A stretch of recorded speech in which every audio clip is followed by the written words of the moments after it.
Rage! Rage! There we are! Loads of officers have just gone in. They seem to get in pretty easily, and they're now searching the property. Exclusive, we join a police raid as officers investigate grooming gang suspects going back 2 decades.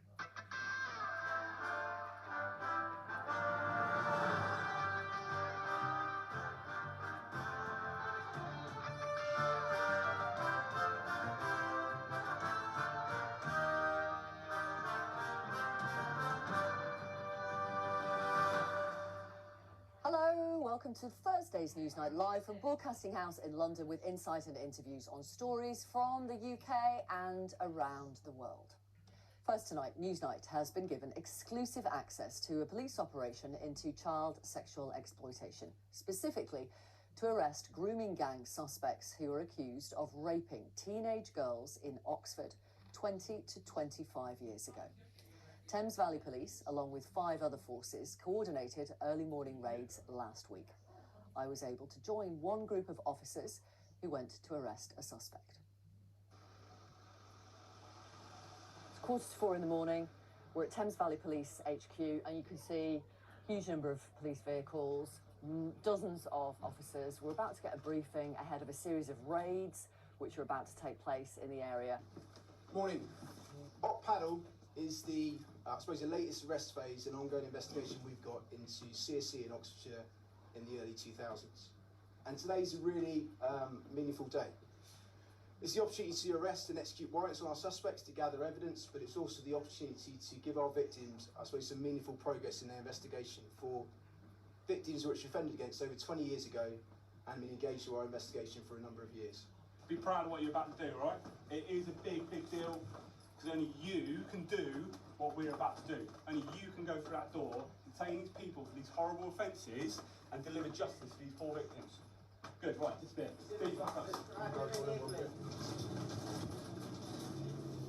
What is it that you're expecting when we get to this particular address? This particular address, we believe, is linked to one of our suspects, so we are hopeful that we will locate him at this address, we'll secure the property, officers will conduct a search, and then he'll be taken to custody to be interviewed. Can you tell us anything more about the alleged nature of the offences from those years ago? I can't go into too much detail because it's still a live investigation, but I can say it's a number of serious sexual offences.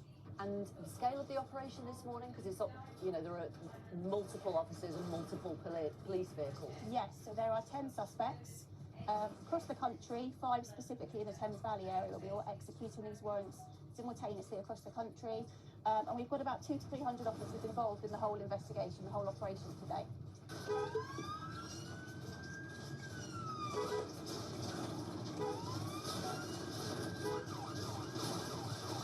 Right, D-bus.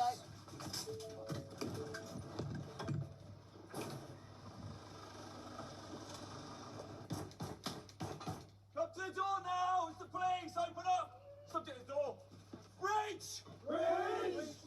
There we are! Police, there we are!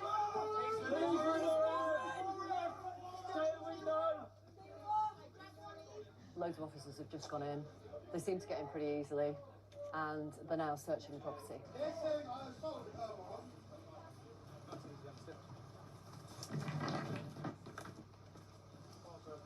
This way, sir. Before we go in, I'm just going to pat you down. Oi! I'm calm. Why are you filming me? My slipper come off. So the suspect is in the police van. Probably took 5 minutes, 6 minutes to get him out of the house. He's been taken to the police station, and in the house, other officers are now collecting evidence. The victims that we're talking about today, my understanding is they came to the police in 2019, so they're grown women. Yeah. I mean, I can't imagine what it takes for someone after 2 decades to decide, right, I'm now going to the police. Yeah. I mean, talk me through that. So some of the complainants that we work with come forward of their own fruition. Some we make contact with because we believe will have information to suggest they may have been the victim or witness as this kind of offending. Half the battle we face with complainants sometimes, and what they find difficult, is the lack of confidence in the police from many years ago. So what we try to do now from the get-go, have these officers allocated who work with them the whole way through, so we build this foundation of trust. So it's nearly 7 o'clock in the morning now. 5 arrests have been made so far this morning. They're hoping to make another 5 as the day progresses. This is obviously a live investigation. There is so much more work to do, but this morning has been a key part of this whole operation. And that was an operation to do with alleged offences from over 2 decades ago. According to the National Police Chiefs Council, the latest figures show almost 123,000 child sexual abuse and exploitation offences were recorded in 2024. That's a 6% increase on the year before. Let's have a word with Sarah Robotham, who helped expose child sexual exploitation in Rochdale and also helped bring perpetrators to justice. Sarah, thank you very much for joining us on Newsnight. I think some people might be surprised that suspects are being arrested from incidents involving allegations 20 to 25 years ago. Are you?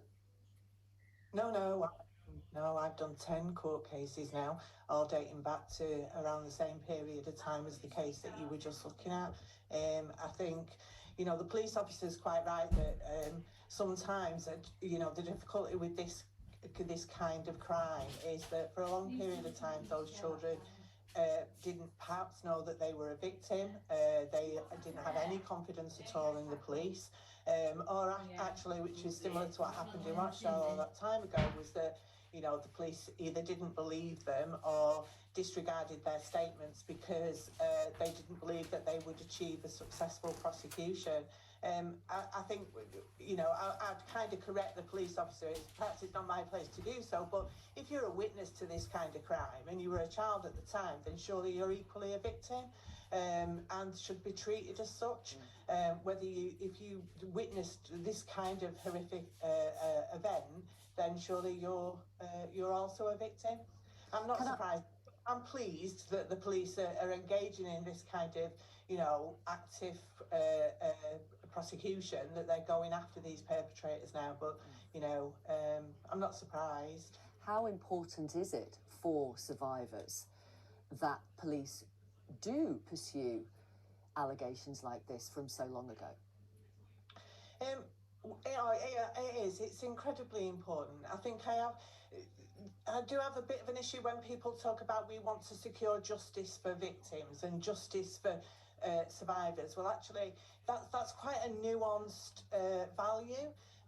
Not all survivors, not all victims think that justice is achieved because a perpetrator is identified and put into prison.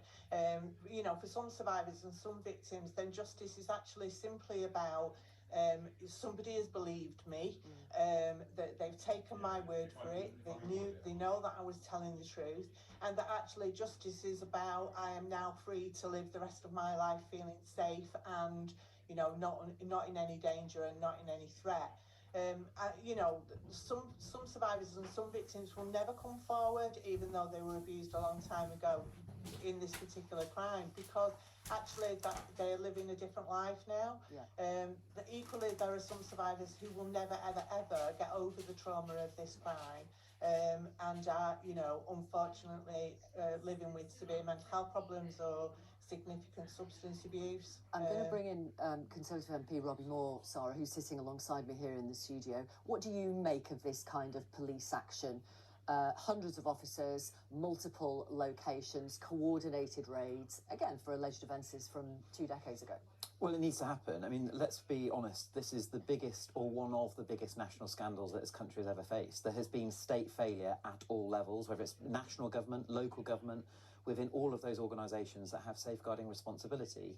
And when I was lucky enough to get elected to represent Keighley, it is a huge problem, which is why I've been campaigning to get that inquiry across the Bradford district in Keighley, because victims and survivors have been saying to me, yes, they want justice, but they want accountability, and ultimately they want trust to be reinstalled back in the system between themselves and the state that has failed them for far too long. So having these types of raids, yes, it's good, but crikey, there are so many other failures that we have seen by the state still.